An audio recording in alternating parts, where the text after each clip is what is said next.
All right, for today's episode, I have busted out the trusty Adweek Copywriting Handbook, and we're going to talk about Joe Sugarman's 7 steps to writing great copy out of this book.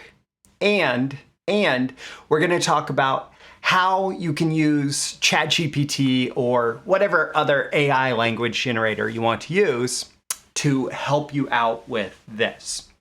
So with that, let's dive into the notes because, hey, it's 7 steps. It's going to take a minute to get through all of this. First things first. When we are combining classic mail order and cutting edge AI, it's worth remembering a couple things. Number one, and this is the same issue that came up with the rise of the internet and like the .com era and all of that. Human nature doesn't change. People still are interested in and respond to the same things as they did before all of this technology. As humans, we are incredibly slow to change compared to the pace of the process of of technological innovation, right? So our change is much slower than the change of our technology. The other thing that doesn't really change is the general writing process. Now, you could argue, I suppose, at some point that that's going to change as well, right? But the process, at least the way that Joe Sugarman broke it down, the process here, it really works. It works, and it's a consistent process whether or not you're augmenting your personal writing ability with AI. And then the tools that we use to write copy can change and do change. And actually, maybe they've changed pretty fast. At one point, people were writing copy on paper. At one point, maybe people were writing copy, chiseling them into stones, and then the tools that were used changed, and eventually people got like typewriters, and then they got computers, and then suddenly there were word processing, there were word processors, and then there were computers, and then there were word processing programs, right? And word processing programs are suddenly helping you do all of this grammar edits and spelling edits and all of that the old tools didn't. And then more recently, there's been suggestions all sorts of analysis of the copy where it starts to fill in suggestions. And now it's just hey, you want this written? Let me write at least a draft of it for you, right? And so in the context of all of that, we're going to dive back into the Adweek Copywriting Handbook and talk about Joe Sugarman's 7 steps to writing great copy from chapter 22. So step 1 to writing great copy. And the way that I broke this down, I'm going to share a quote from Joseph's basic description of what the step is, followed by ways that ChatGPT can and in some cases can't really help. So step 1 to writing great copy, become an expert on the product or service you're planning to sell. The better you know the product or service, the better you are going to be able to ensure that great copy gets written, whether you're the person who is writing it or whether you're using tools like ChatGPT to output copy. And it's really important that there's the saying that it does what it says on the tin, right? It's really important that your product or service is ultimately able to fulfill whatever promises are made in the copy. So if you have ChatGPT generating copy, you can't do that just mindlessly.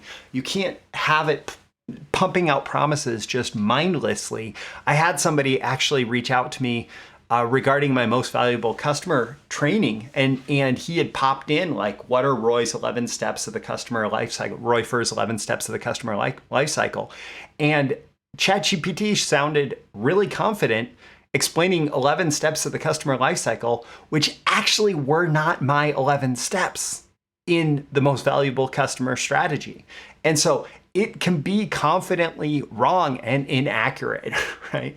So you ultimately have to become an expert on the product or service you're planning to sell, regardless of who is writing, various drafts of the copy. So diving into ChatGPT, I'll say that this is some of the most valuable human work. AI and ChatGPT mostly can't do this. And the other thing is that this research becomes the key to writing great prompts for getting great copy out of the system. If you really want to use ChatGPT, the quality of your input, your prompts, is going to dictate the quality of the output.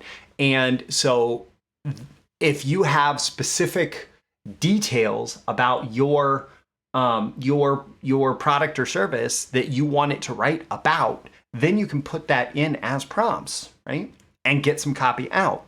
But if you don't have that type of information, it's going to just make stuff up, and it's going to hallucinate. It's going to hallucination is the term for it. It just comes up with stuff, right? And it's going to be confidently wrong. It's going to be confident and wrong about whatever it's saying in the copy. One little tip where you can actually use ChatGPT to help is you could summarize transcripts and other written documents, right?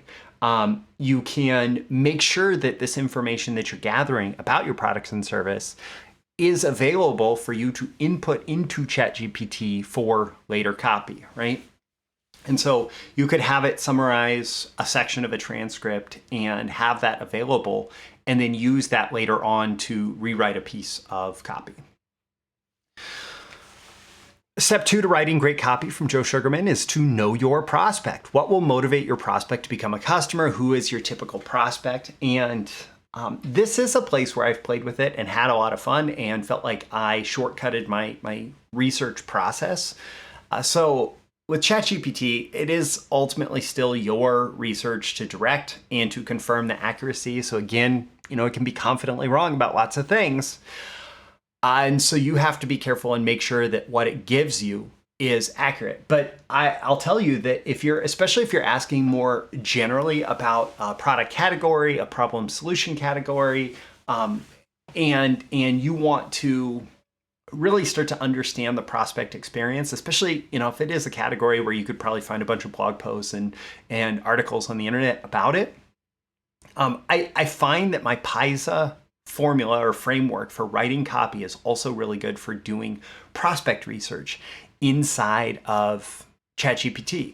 So what you might type is, what are some common challenges a prospect or someone runs into when they're trying to get into whatever particular opportunity or solve whatever particular problem, right? And so you're looking for it to tell you problems and challenges that people run into, and it's usually pretty good about that.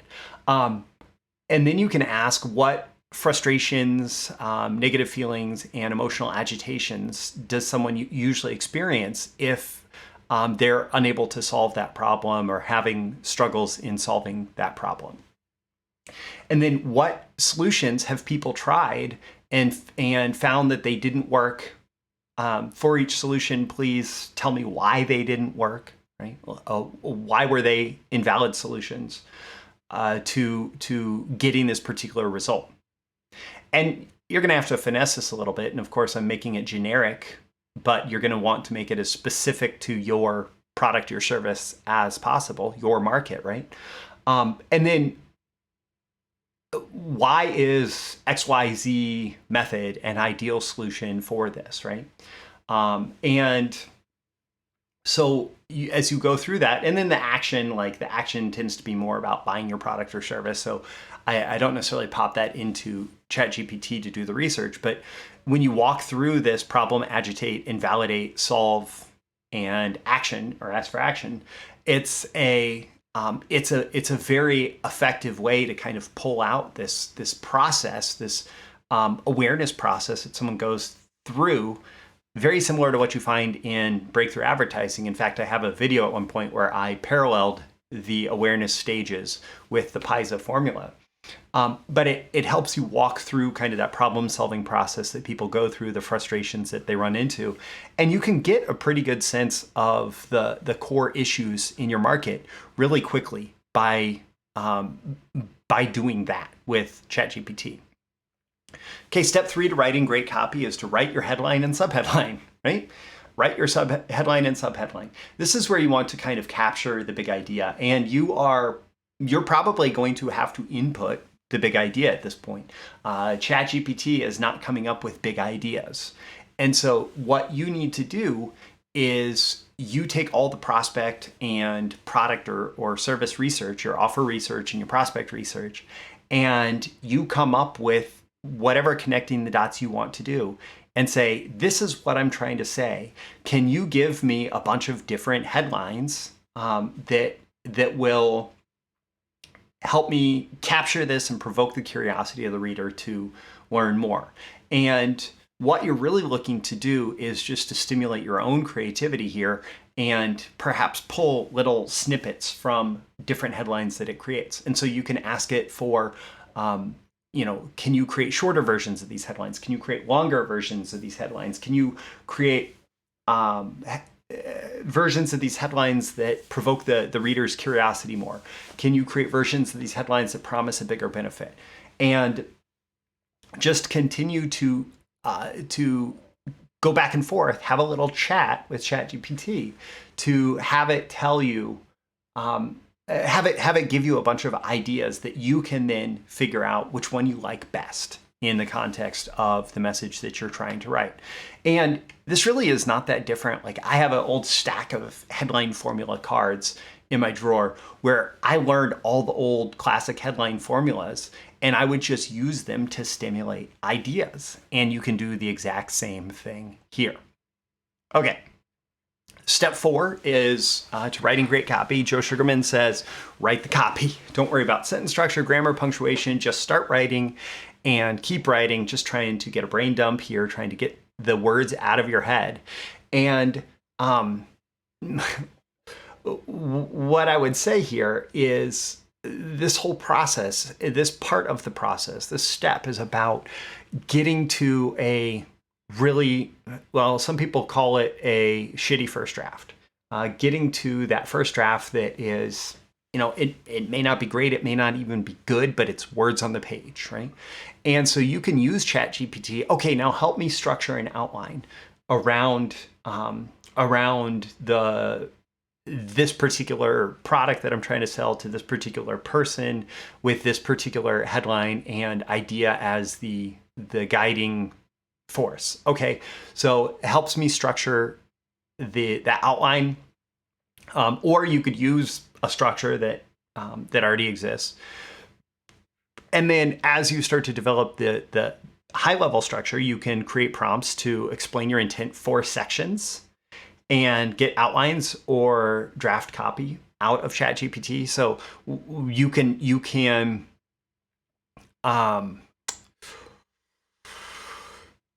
what do I want to say here? Basically, you go section by section through the structure that you want to implement, and you say either, give me a few bullet points of what this has to say, or how can I, or give me a first draft based on these things that I want this section to say, right? So you need to explain your intent through your prompt, but then just ask it to help you start to flesh out the first draft. And as you're doing this, a quick reminder, make sure that you are communicating your research and any information that ChatGPT would need to have the copy be accurate and representative of your prospect, your offer, your all of that, right? Step 5 is to edit your copy, to tighten things up. And so, especially if you're writing with ChatGPT, like the way that I taught this in my AI copywriting assistant training is that it's a like really junior level copywriter, and it can work as a copywriting assistant, but it's going to need a lot of finesse on the front end, making sure that you're clear with what you expect. And it's going to need a lot of finesse on the back end, making sure that you are ultimately the one that's responsible for the quality of the work, right? And so this is a step that you are probably going to have to do. Now, you can get ChatGPT to edit for length, for conciseness, for tone, right? But you need to be the one that's editing for accuracy, and ultimately, you need to be the one that's doing the final job of putting the copy in your voice. And there's still going to be a lot of editing there. That's one thing that ChatGPT currently doesn't do very well. At some point in the future, I believe it's going to be much better at all of this. But right now, you're going to be doing a lot of editing. Step 6 to writing great copy is to incubate. Stop editing, put the text aside, and take a walk or do something pleasurable. In fact, Joe Sugarman goes deeper and he says that it's better if you can let it incubate overnight or even for a few days, that coming back to it later is going to be really beneficial because you're able to look at it with fresh eyes. And so my quip here is that you can ask ChatGPT for an idea for what you can do to take a break from work. And you can go off and go do something else and figure out when it will be appropriate for you to come back and look at the copy again. All right, step 7 to writing great copy is take a final look at your copy. You'll be amazed at how much more you're going to catch and how much more refined you will be able to make the copy with this final look. And this is really a human step. You got to do it. You have to take that final look. You have to be the one who is ultimately responsible for how refined the copy is when it goes out the door, how quality the copy is, that it's actually accurate, and that it represents the product and service in the best light, that it connects with the prospect, and that it does that important job. So that's all 7 steps. My call to action for you at the end of this is to ask yourself how you can use this. You can certainly leave that as a comment with this episode. Don't forget to like and subscribe so you can use more so you can get more content like this delivered to you. I'll include links in the description to the Adweek Copywriting Handbook from Joe Sugarman and my AI Copywriting Assistant course, where I do a demo of like the PISA market research thing, and where I talk more generally about how you can most effectively use AI in copywriting based on where we're at. Here in 2023, I recorded it with GPT 3.5 being the most recent, but the fundamental, like the quality of output is better now at GPT-4 if you have the plus subscription to ChatGPT. But at the same time, the fundamental principles that I teach in that have not changed at all with that transition.